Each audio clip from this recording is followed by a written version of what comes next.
Are you a photographer that wants to take your photography to the next level? One good thing is to look at old paintings, old art, and in this video I will talk about how Pablo Picasso can be an inspiration to us photographers. Yes, Pablo Picasso. Why? Well, first of all, it was one of my first artists that I ever looked at pictures or the paintings, and because we had a book at home when I was a little kid, and it was a thick book about Pablo Picasso and his work. Of course, I couldn't even read, but I liked to look at the pictures. And I was really impressed, and I remember going back to that book because it was just something that I enjoyed. Don't know why, but that's what it was. Maybe it was the abstract style, even though I didn't have no idea that it was something new at the time when Pablo Picasso was making those cubists paintings. But for somehow I was intrigued and interested about the way he was seeing the world and painting, for example, portraits. Hi, it's Peter here, and let's get into the business. What can we learn from Pablo Picasso? First, like I already said, inspiration. Get inspired by his work and his ideas. Pablo Picasso said, or allegedly said, that good artists copy and the great ones steal. It said that Pablo Picasso has said that. I don't know if it's true or not, but let's don't ruin a good quote with facts. Anyways, what does it really mean? I've always interpreted it to be as a thing that we see stuff, photographs, art, sculptures, music, or whatever we do. We learn about that, and then we take that into our type of way we do art or photography or whatever. If you consider your photography art or not, doesn't matter. But what we take from what people have done in past. So we kind of steal the ideas, steal the things, but make them our own with some things that we have learned before from some other stuff.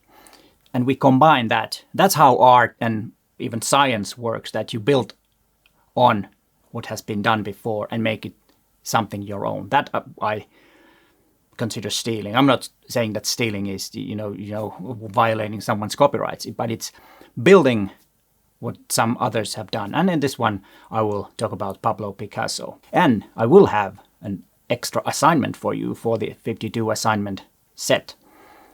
I will talk about that later in the video.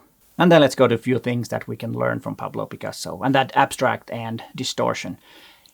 He invented Cubism I think it was in the early 1900s, 1907, 1914. Between that time, they started to make these paintings that looked 2D on about a 3D world. And that was something different at the time, because there'd been a lot of realism and that type of painting that were kind of like copies of the nature. Someone made a photograph of a painting of a landscape, and it tried to copy that. But what Cubism did, they kind of like interpret it, and that's something that we can learn from that we don't have to make straight photography. We can make compositions, we can make subject look totally different than they really are. Like reflections from the windows, where you have big windows and you have buildings on the other side. That could make a nice cubist thing. I'm not saying that because of the window are like cubes that reflect the section, but that could represent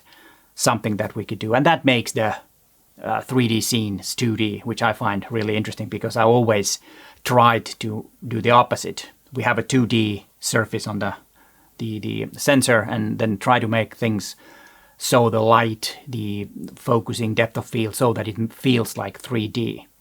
And then what about colors? Pablo Picasso used strange colors, and I'm not mean that blue or yellow is strange, but the way he used them is what was not very conventional at the time. And that's why I think that's something also we could learn. We could find colorful, abstract things in the world we're walking around. And especially cities is a good place to find. But you can find that in the nature too, especially in the springtime, where you have a lot of colors, and you could just make abstract things out of those and try to see how you could make the composition so that you have flowers, you maybe have a sea, water, and maybe sky and some trees, and make those like abstract composition, crop tight or something like that. So you kind of show the same place with a different way. It's really hard to explain, but you probably know what I mean if you look at Pablo Picasso's work.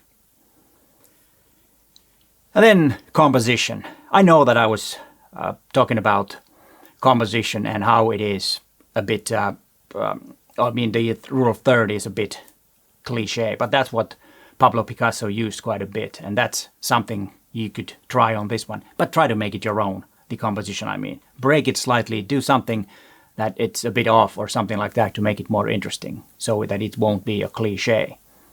But if you're interested in the cliches, you might, maybe it's on that side. You can watch that video if you feel that that is something that benefits your photography. And then experimenting, which I think is the whole point of this whole thing, why I'm making this video, because we tend to have our own type or own way to photograph, and there's nothing wrong with that. I think that is something that you should achieve to find your own style if you want to be a better photographer, because when you take a photograph, it's a certain way, certain style, and certain subject matter that you usually do, and people recognize those if you have it. It doesn't mean that you have to have it, but it helps because that makes your photography better and easier also. You don't have to think how and what should I photograph. If you have a subject matter that you usually do or a style, it's a lot easier.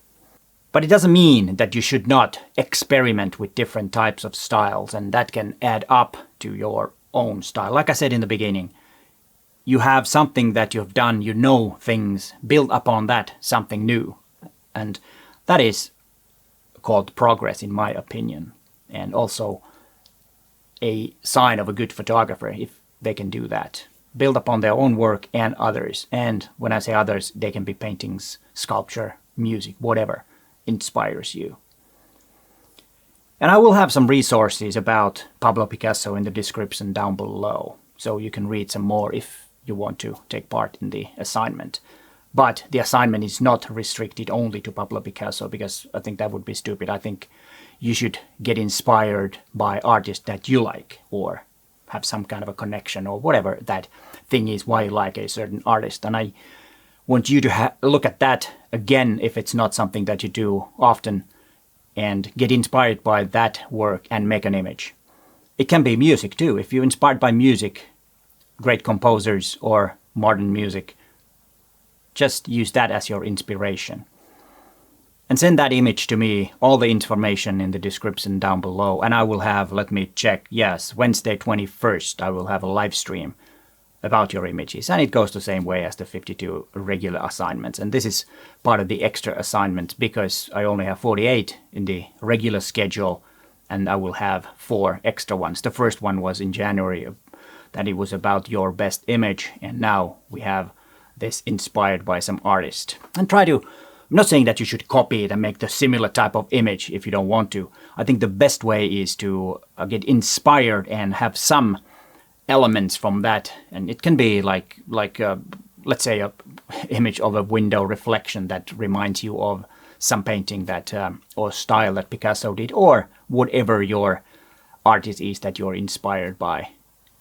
Study that and see what you can come up with. And if you can apply it to your own style subject, yeah, that'll be fine, because that will make you even better when you try to apply that to your regular photography.